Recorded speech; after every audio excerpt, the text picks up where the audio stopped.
for inheritance, but got nothing in the end. Killed for inheritance, but got nothing in the end.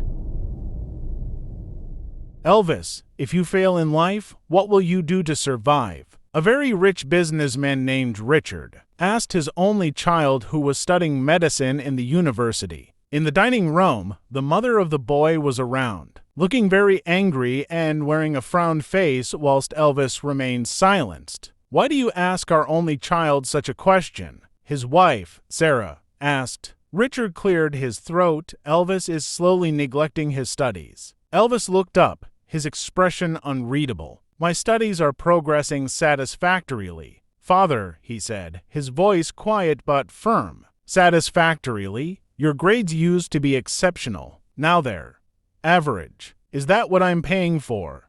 Average." Richard's voice rose with each word. "Honey, is he the only student whose grade is poor? Let's allow him to enjoy his food." "Sarah, stop supporting Elvis when he is doing the wrong thing. I only want him to become a medical doctor in the future. I don't hate my son." Elvis pushed his plate away. "I'm attending the university you chose for me. I'm studying the subjects you deemed appropriate. What more do you want? I want you to take your studies seriously. I want you to show some ambition, some drive. You're my only son, Elvis." Elvis's jaw tightened. "Every day, study hard. Father, I am tired of you. I want to live my own life." The tension in the room thickened. Sarah wrung her hands, her pearl necklace digging into her skin. "And what life is that, Elvis? A life of dusty books and screeching violins? Is that what you call living?" Richard scoffed. "It's the life that makes me happy," Elvis replied, his voice barely a whisper. He stood up, pushing his chair back with a scrape that echoed in the silence.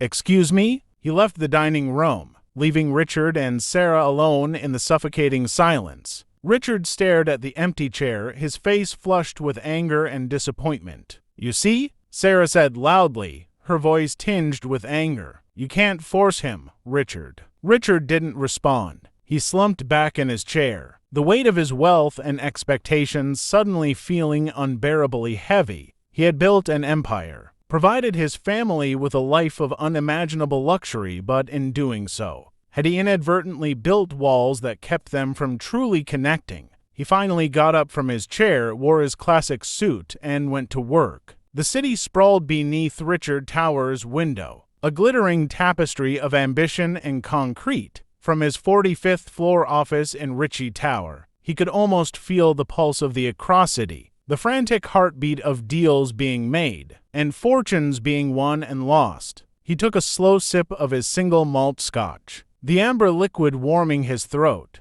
doing little to quell the chill that had settled deep in his bones. Richard was, by all accounts, a success. He had built Ritchie Industries from the ground up, transforming a small, struggling tech startup into a global behemoth. He had the cars, the houses, the tailored suits, the respect, or perhaps it was fear, of his peers. But tonight, staring out at the indifferent expanse of the city, Richard felt a profound emptiness. He ran a hand through his thinning, silver hair, feeling the weight of decades spent chasing a goal that, now achieved, felt strangely meaningless. He'd sacrificed everything for this, relationships and friendships. The intercom buzzed, shattering the silence. "Mr. Richard, Mr. Bright is here to see you." Richard sighed. Bright, always biting. The firm's lead lawyer, his consigliere, his fixer, the man who cleaned up the messes he didn't want to acknowledge. "Send him in, Doris," Richard said, his voice deeper than usual. Bright, a man perpetually clad in dark suits and, with the calculating gaze of a hawk, entered the office. "Richard," he greeted, his voice smooth and devoid of warmth. "We need to talk about the Johnson deal." The Johnson deal, a predatory takeover of a smaller tech company that Richard had been pushing hard for. It was ruthless, it was brutal, but it would be a feather in Ritchie Industries' already overflowing cap. "Explain," Richard said, turning back to the window. Bright detailed the roadblocks, potential antitrust violations, the public outcry against the potential loss of jobs, the ethical concerns raised by several of his own executives. "It's becoming increasingly difficult, Richard. The damage to our reputation could be significant. Richard remained silent, watching a distant ambulance snake its way through the city streets. He thought of the Johnson employees, the families who depended on those jobs. He thought of his own father, who had built his small hardware store with integrity and honesty. He thought of Daniel, who had dedicated his life to fighting for the underdog. He felt a flicker of something he hadn't felt in years, a pang of guilt. Decades ago, he'd rationalized his ruthless business tactics as necessary, as the only way to survive in the cutthroat world he inhabited. But staring at the city tonight, he saw not just opportunity, but also the wreckage he had left in his wake. He turned to Bright, his face set. "Kill the deal." Bright raised an eyebrow, a flicker of surprise crossing his usually impassive face. "Richard, are you sure? We're too far in to back out now. The potential profit." "I said kill it, Bright. Find a way. Bury it so deep it never sees the light of day." Bright, ever the pragmatist, didn't argue. He simply nodded. "As you wish, Richard." He paused at the door. "This will cost you." "I know," Richard said, his voice barely a whisper. After the departure of Bright, Richard poured himself another drink. The scotch felt different now, less bitter, more comforting. He knew that backing out of the Johnson deal wouldn't erase his past, wouldn't bring back the relationships he had broken, but it was a start.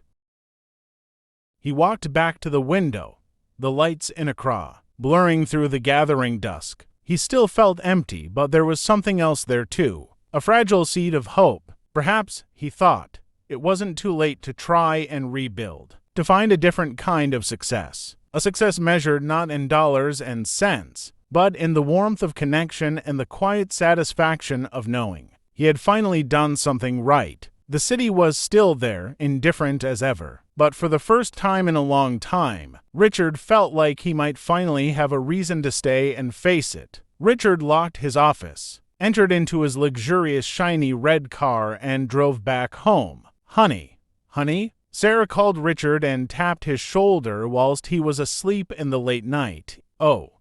What is that?" Richard replied. "Please, honey, I'm sorry for disturbing you. Honey, I want you to drive Elvis to school tomorrow. I can't drive him to school because I have a very important meeting in the early morning. You can take any of the cars and drive him to school," Richard responded and slept. The following day, as the rain began to fall in the morning, Sarah took Elvis to school. Rain lashed against the windows of the Nkrumah's lecture hall, mirroring the tempest brewing inside Elvis. Professor Charm's voice droned on, but Elvis's mind was miles away. Reviving engines and the smell of burnt rubber hanging thick in the air. He glanced at his best friend, David, slumped next to him. David, once so dedicated he practically inhaled textbooks, now held the same glazed-over look, his thumb idly drumming a rhythmic beat on his knee, echoing a familiar motorcycle rumble. Elvis and David had entered this hallowed hall of medicine with dreams of healing, of making a difference. They were clever, dedicated, and ambitious. Then they met the lawbreakers. The lawbreakers were the university's notorious bad boys, led by the charismatic and undeniably dangerous Judas, nicknamed the Punisher. Judas was fond of taking revenge and changing girlfriends each month, hence earning the nickname the Punisher. They were less interested in sutures and more in speed, less interested in anatomy and more in adrenaline. They were the antithesis of everything Elvis and David were supposed to be, and yet they were irresistibly drawn to them. It started subtly. A shared cigarette after a particularly grueling anatomy lab, a late-night drink at the grimy bar just off campus. Then it escalated, attending illegal street races, skipping lectures to engage in car racing, selling exam answers to desperate students to fund their escapades. Their academic performance plummeted. Professor Charm's increasingly frustrated glances became a daily occurrence. Warnings were issued. However, their bad behavior still remained unchanged. Elvis justified it. He told himself they were rebelling,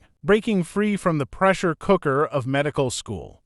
He ignored the gnawing guilt, the flicker of conscience that reminded him of his initial aspirations. David, usually the voice of reason, was just as caught up in the whirlwind, dazzled by the recklessness of the lawbreakers. One night, their recklessness caught up with them, After a wild party fueled by stolen liquor and cheap thrills, Judas decided to drag a car racing against a rival gang. Elvis, fueled by liquid courage and a misguided sense of loyalty, acted as the navigator, David as the mechanic. The race was a blur of flashing lights, roaring engines, and the scent of burning rubber. They won, but the celebration was short-lived. Police sirens wailed in the distance. Judas and his core crew escaped, but Elvis and David were cornered, caught red-handed. The university investigation was swift and merciless. The stolen liquor, the documented evidence of cheating on exams, the police report detailing their involvement in the illegal street race. It was a damning indictment. Professor Charm, his face etched with disappointment, delivered the verdict. Elvis Benson and David Hook, you are hereby expelled from the university for gross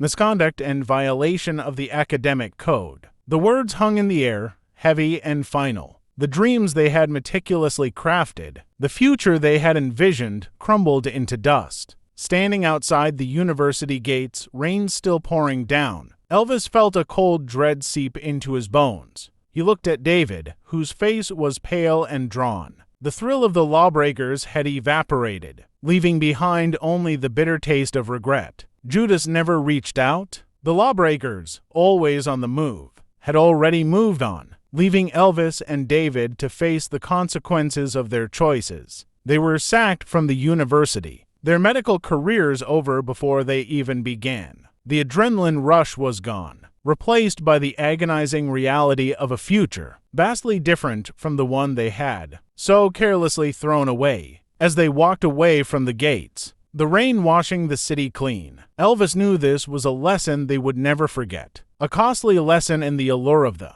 forbidden and the devastating price of straying from the path. He could only hope that one day they could find a new path, a new purpose, and perhaps even a way to redeem themselves. But tonight, all they felt was the crushing weight of their wasted potential and the chilling realization that they had no one to blame but themselves. Elvis carried his belongings and went home. On his arrival, he met his parents at home and told them that he has been sacked from school due to his behavior. But his father replied him, "You have gotten the result of the path you chose." His mother began crying, begging her husband to go to the school and plead with the school authorities, but Richard asked his wife, "How many times have I begged the school authorities to keep our child in the school due to his bad behavior?"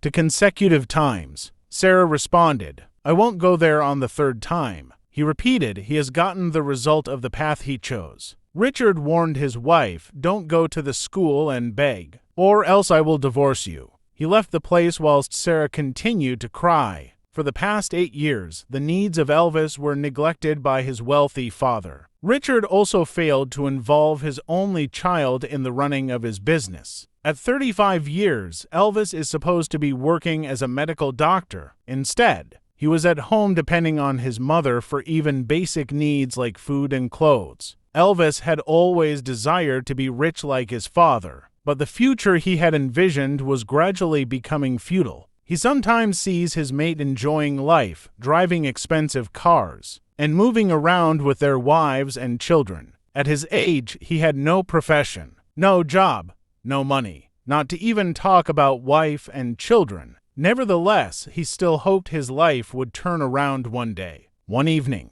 Sarah was in the kitchen, preparing food whilst Richard was in the hall, watching television. Elvis entered into his father's room, searching for a gun which he saw some years ago, when his father sent him to bring his clothes. He looked in the wardrobe, but he could not find it. He checked the drawer, found the gun, and picked it with gloves. Elvis moved to the hall and shot his father at the back of his head. His mother shouted, "Jesus," as she rushed to the scene and saw his son crying and holding a gun. Sarah suddenly started shedding tears. She shook and rolled her husband on the floor. However, Richard couldn't respond. He had passed away before her arrival. Sarah approached Elvis and asked him, "Why did you kill your father?" "Mom, I'm sorry. Find a place in your heart and forgive me. I have become hopeless in my own house. Daddy has turned his back against me. I'm still struggling to make it in life, Mom. All my mates are successful now. Just look at me. I'm growing old without anything, Mom. I also deserve a good life. Mom,